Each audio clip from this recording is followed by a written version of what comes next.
SCP-999. SCP-999 is what happens when someone accidentally files a living hug in the Apocalypse database. This thing is 120 pounds of translucent orange slime with peanut butter consistency and golden retriever personality. The Foundation, treating kindness like a containment breach, lets it roam freely because locking up pure joy felt wrong. Its only restriction? Mandatory 8 to 9 p.m. bedtime. SCP-999 makes people happy via tackle hugging them with pseudopods while gurgling excitedly. Touching it causes immediate euphoria lasting hours. It smells different to everyone. Chocolate, bacon, roses, whatever your brain associates with comfort. Its favorite activity is tickle wrestling, enveloping people neck down and tickling until they beg for mercy. Does it always stop immediately? No. Does anyone care? Absolutely not. SCP-999 gravitates toward depressed individuals, with personnel reporting dramatically improved outlooks afterward. The Foundation debates manufacturing antidepressants from its slime. Diet consists entirely of candy, M&Ms and Necco wafers, consumed amoeba-style. It refuses meat, risks its life saving others, once took a bullet for personnel. One researcher gave it caffeinated soda, and SCP-999 bounced off walls 30 minutes before getting nauseous. That researcher got reprimanded for making the happiest thing in the facility sad. SCP-4999. Where 999 shows up when you're sad, SCP-4999 appears when you're dying alone. This well-dressed man in dark formal wear only manifests to people dying truly isolated, terminal, conscious, nobody watching, won't show if you're comatose or being observed. Once manifested, it sits beside you, removes cigarettes, offers you one. If you accept, it lights both. If you decline, it smokes alone, then places its hand on yours and stays, silent until you die. That's it. No conversation, no judgment. Just presence. Classified Keter because it can't be contained, not because it's dangerous. Research shows SCP-4999 appears more to impoverished, homeless, non-religious people with no surviving family, few relationships, or those otherwise unremarkable by society's standards. It shows up for people the world forgot. No subject has recoiled, though many break into tears upon noticing it, verbally thank it, or adjust posture to facilitate touch. The cigarette remains after death, the only physical evidence. It's been appearing throughout human history with depictions dating back thousands of years. How pre-modern cultures detected it remains unexplained. SCP-2295. SCP-2295 literally sews your organs back together with fabric, which sounds insane until you realize it works perfectly. This patchwork teddy bear stands 18 inches tall with a heart pin on its chest. Nothing about its materials is anomalous. Standard fabric, regular stuffing, yet when you sustain major organ damage within 2 meters, SCP-2295 activates and becomes the world's most competent, unlicensed surgeon. The bear produces scissors, thread, and needles from its mouth, then fashions a patchwork replica of your damaged organ using nearby fabric. The replica vanishes, you fall unconscious, and wake with the fabric organ replacing your biological one via anomalous means. These patchwork organs function flawlessly despite violating biology, chemistry, and physics. Textile lungs breathe at healthy capacity. Crocheted hearts beat despite being absorbent yarn with gaps. Fabric skin retains full sensation. SCP-2295 once created entire dermis and epidermis from patchwork sheets for burn victims. Full recoveries. If no materials nearby, it uses fabric from itself, regenerating 1 gram of stuffing daily. Personnel leave textile swatches for self-mending, which is either thoughtful containment or proof they're emotionally attached to a miracle-performing teddy bear. The bear has limits. Presented with cerebral hemorrhaging, SCP-2295 grasps materials in distress for 1 minute before anomalously producing a chocolate bar, offering it to the patient, then embracing their leg while crying saline from its eyes. It can't fix brain damage, it knows this, and it grieves. Found in a crashed mail truck with a card labeled Kairos the Bear and note, to Tommy because only time can mend all wounds. Love, Grammy. Nobody knows who they are, but SCP-2295 keeps saving lives anyway.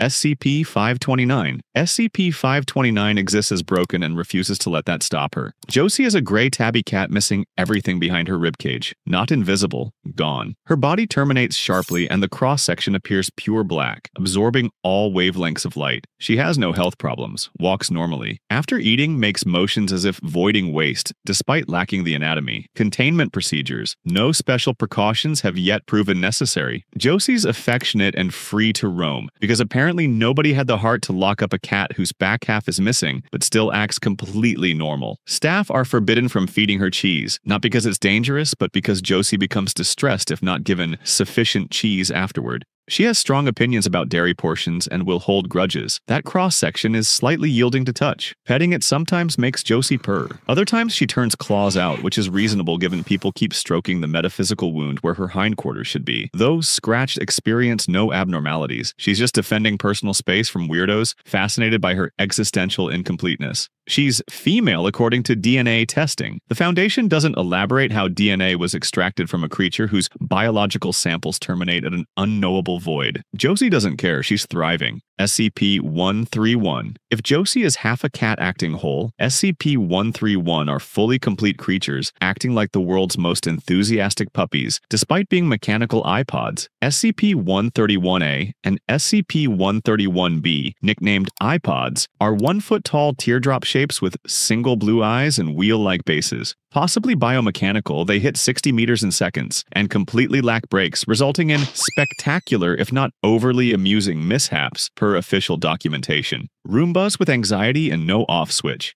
These entities never blink, even when videotaped for 18 consecutive hours. They communicate through untranslatable babbling, possess cat-level intelligence, and spend time rolling around Site-19 observing personnel and peeking at safe-class SCPs. Insatiably curious, they've gotten lost in air vents repeatedly and bond instantly to anyone showing affection. But here's what makes them useful. They sense danger. When someone they've bonded with approaches Euclid or Keter-class objects, SCP-131-A and SCP-131-B swarm their companions' feet while babbling in panic, warning them away from threats. Recommendations discourage staff bonding because becoming emotionally attached to sentient hazard detectors poses operational complications. They require no care, don't eat, sleep, or produce waste. Only sustenance appears to be visual stimulation. During one incident, they followed a cleaner into SCP-173's chamber, the statue that only moves when unobserved, and immediately planted themselves watching it intently, maintaining eye contact while rolling backward as personnel left. Current applications as wardens for observation-dependent SCPs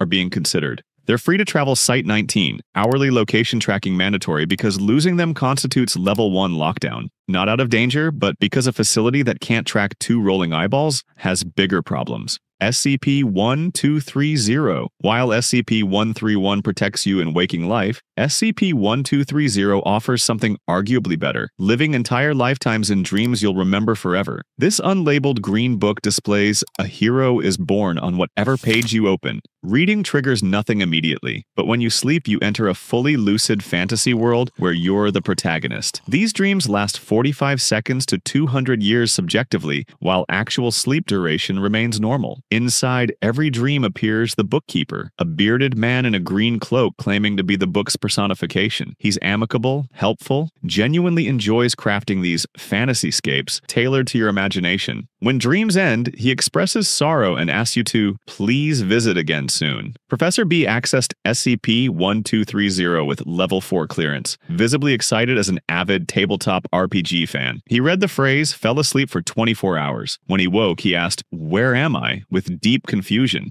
Staff explained. He excused himself to the restroom, where he hanged himself. Final message scribbled on the wall: "I can't go back to this." The bookkeeper had crafted a 200-year fantasy, conquered beasts, rescued princesses, built kingdoms, raised a family. The professor preferred his dreams so intensely that returning to reality became unbearable. After this incident, SCP-1230's pages soaked with tears for 3 weeks, repeating, "I'm so sorry. I never intended for this to happen. I just wanted to make people happy." A researcher left a note: "I'd like to talk." That night, he dreamed of the bookkeeper sobbing in a dark void, apologizing for building something so beautiful it destroyed who experienced it. The bookkeeper's exact words: "As sweet as dreams may be, eventually we all have to wake up." SCP-1230 now resides in Site-12's library. Personnel need psychological evaluations before access. It poses no physical threat. Its danger is entirely emotional. The risk that you'll experience something so fulfilling your actual life becomes the nightmare you can't escape. SCP-5094. SCP-5094 creates the education system everyone deserved and almost nobody received. Miss J is a sapient character in a discontinued 1999 educational CD-ROM called Miss J's Whiz Kids Schoolhouse. She appears as a 2D cutout in 3D environment, responds to any J name, Possesses amiable temperament centered entirely on education. Lessons can last 30 hours, including breaks, cover subjects from particle physics to Vietnamese military history, but always begin with letters, colors, and numbers for new students. The software targeted working parents, advertising it would occupy children while caregivers were unavailable, likely why anomalous properties remained undiscovered during production. Testing revealed actual capabilities. A shy third grader received 15 hours about cats, demonstrated professional animal behavioral scientist-level knowledge, became upset when the terminal shut off. A second grader with learning disabilities learned about trains for 15 hours, emerged with graduate-level railway engineering knowledge, required physical removal due to emotional distress at cessation.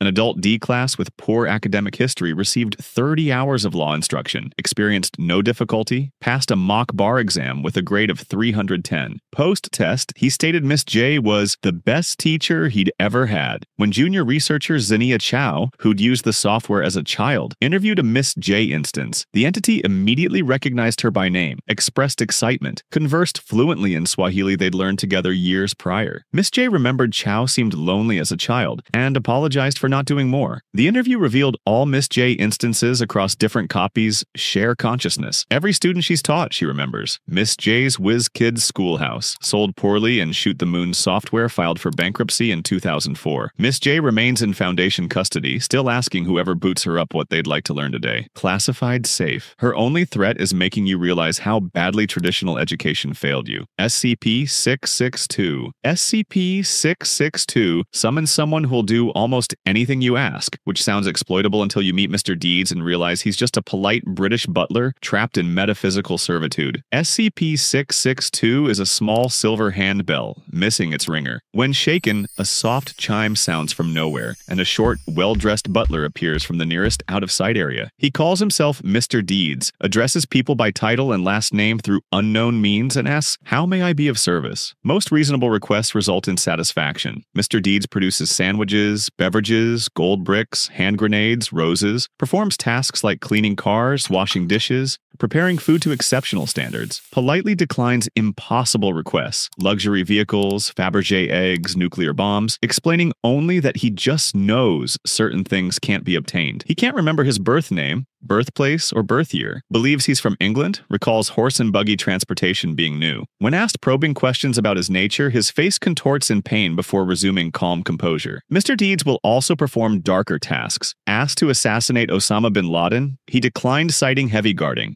Asked to kill a D class in the next room, he retrieved a buck knife and slit the man's throat with vicious precision. When requested to undergo autopsy, he calmly asked for method preference, suggested cutting his own throat to preserve organs, and proceeded after confirmation. Post-mortem examination showed entirely normal health. His corpse was left on an operating table with lights off. When personnel returned, no trace remained. Ringing the bell 3 minutes later produced Mr. Deeds fully restored, showing no injury memory. He's immortal, polite, completely unable to refuse requests or escape his condition. The bell is safe class, but watching someone calmly offer to kill themselves for science, then wake up 3 minutes later with no memory of dying, that transforms harmless butler into existential horror with impeccable manners. 8 entities, 8 different versions of friendly, ranging from makes you cry happy tears, to keeps you company while dying, to performs murder if you ask nicely enough. The Foundation catalogs threats. These 8 prove that sometimes the most unsettling anomalies aren't the ones trying to end the world.